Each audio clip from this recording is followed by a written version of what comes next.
Hi, you are watching Flysky Drones. Welcome back. Today I'm going to have a comparison video between the Flysky Nirvana and the x-lite. Hi, welcome back to Flysky Drones. So today I want to do a quick comparison between the x-lite and the Nirvana. This is very much, not saying one's better than the other, but maybe which one you'd rather have if you're getting into it. If you're already a FrSky flyer, I can't see you buying one of these because you're not going to want to swap all your receivers over to Flysky and vice versa. But this is what I think the opinion of both of them. I like them both, but so you get no case with the Nirvana, you get the case with the x-lite. And the case with the x-lite is nice, to be honest. Okay, so the huge size comparison straight away. Look at the difference in size. It's massive. It's absolutely massive. Obviously this is on Flysky protocol. Both run OpenTX and both got the virtual same version. But, so let me just go into some negatives before we start. I love this transmitter. I absolutely love it, do not get me wrong. This touchscreen is absolutely appalling. Welcome to Open. To type a name of a model on here is virtually impossible. The space bar on the screen, you have to hit above it, you have to hit above the number button to get that to work. I just do not like the touchscreen. So much so, I don't know if you ever seen one of these. This is a Turner GI 10S, or you can buy the Flysky version. This has been out 4 or 5 years, I must have bought it ago. It's got a touchscreen.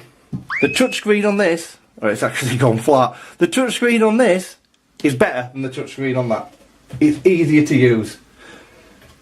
In fact, you can see where they've got some of the things from, because it does switches, similar kind of locations. The screen's fairly similar. This is just more your standard transmitter side. I particularly like this transmitter. I don't think the gimbals are awful on it. I've hardly used the thing, to be honest. I'm not a big fan. But they could have done a better job on this screen. Now maybe it's not the screen, maybe it's the software on this. So hopefully with firmware updates it's going to get better.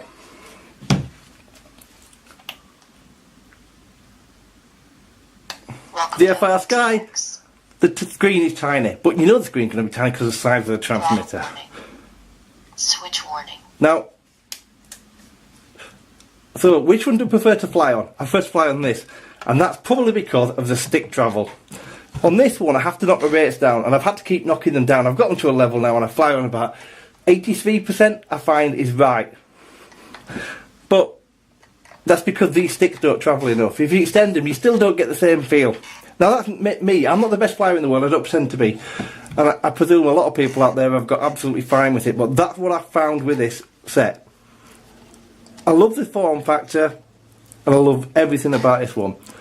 This, it comes in at less than this. I think, with batteries and the charge, it's probably going to cost you about 120, maybe a bit less.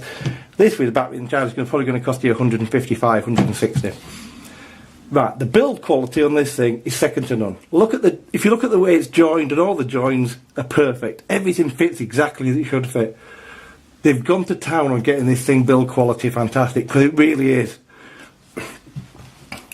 This is the FrSky. The joints are nowhere near as good.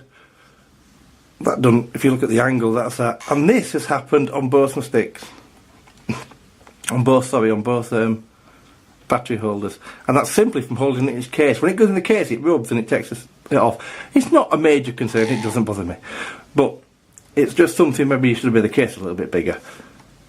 But from setting up, I prefer setting it up to this on this one, because I haven't got, maybe I will get used to the touchscreen. When the touchscreen improves, it might be a better way to set up. At the minute, I don't like it, because I think everything's right on the screen and I like the way you do it, and it would be a lot quicker because you can just browse through your menus dead quick. But some of the times when you press the button, it's not responsive enough. Putting a model name in is an absolute nightmare. So I've now flown a couple of models on this thing, and in my opinion this is better to fly with than this. Maybe because of the stick resolution, or maybe because this is just maybe it's a gimbals, I don't know, but this thing is very, very nice to fly. With this one, I still find myself maybe sometimes thinking, oh, I'm going to use my normal Taranis. Excuse me. With this, I don't feel like I want to go from that to this, if you understand what I mean. I still think that to master my normal Taranis, I've got an X9D Plus SE, and I was going to sell it, and at the minute I don't want to because I can't make my mind up whether this will be my go-to transmitter for FrSky. And it's simply because of the fact of the gimbal of this, the way it probably hasn't got enough movement for me, and that's about it. But it doesn't feel the same to fly, it doesn't feel as good in your hand. This one feels downright incredible. I can't describe enough how easy this makes flying. It's much easier to fly, it's much smoother in operation. Things that I've not been... So, I've got a King Kong 110. I would not fly the King Kong 110 indoors with this. With this it's a breeze. Because you seem to have better control. Again, might be mine. Might be just me. For value for money, I think you're getting what you pay for. This is about the right price, and so is this, because of the build quality on this one and the build quality on this one. The touchscreen will be a great thing if it works properly and when they get it fixed, but at the minute it's a bit buggy. They both run on the same type of battery system, although this one's got bigger batteries, 18650s, and they both have a very modern form factor. This is definitely going to appeal more to some people because it weighs a lot less than this. This is a heavy transmitter, I must warn you of that. So, all I wanted to do was give a quick overview of which ones I think's best. If you buy either one, you're not going to be disappointed.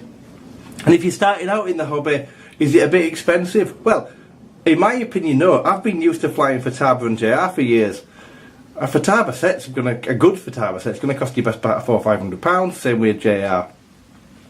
160 and 120 aren't that bad a price. All right, you can buy budget ones, but if you're determined to stay into the hobby and that's what you want to do, these are probably going to be ideal solutions for you. Either one, FrSky or Flysky. Excuse me. Excuse me. So like I said, either one of these is going to be a good option for you. As I say, it's down to your preference, it's down to your preference of what you want to fly, Flysky or FrSky. I will tell you, there's more things you're going to be able to get available, especially if you're buying something used, that are going to be compatible with this than this. You've also got the problem with this, though, if you buy an EU LBT one, which is what this is, without firmware flash in this, it isn't going to work on a lot of the stuff you buy from Banggood and stuff, because it doesn't have EU in it. You have to do a firmware flash on this to make it non-EU. So that's another thing to look out for, where this probably is going to, everything I've tried that I own that's Flysky has bound to it. That's it. I just wanted to give you a quick overview. I'm not saying one's better than the other, I'm saying they're both great transmitters. You won't be disappointed either one you buy. You're not going to buy something, oh no, we should have bought that one. You're not going to do that, because you're going to be happy with either one you buy, because they're both really nice transmitters. If you come from an FrSky background, I'll be interested in the comments below what you think to this compared to the X9D or even the Q7. What you think of this? Have you got used to it yet? Because I'm struggling a little bit with it. So, thanks very much for watching. Have a fantastic day, and don't forget, get plenty of flying. Press start. Thanks very much for watching this video. Hope you enjoyed it. If you do, please hit the like button, and please do consider subscribing if you haven't already, and hit the notification bell. Thanks for watching.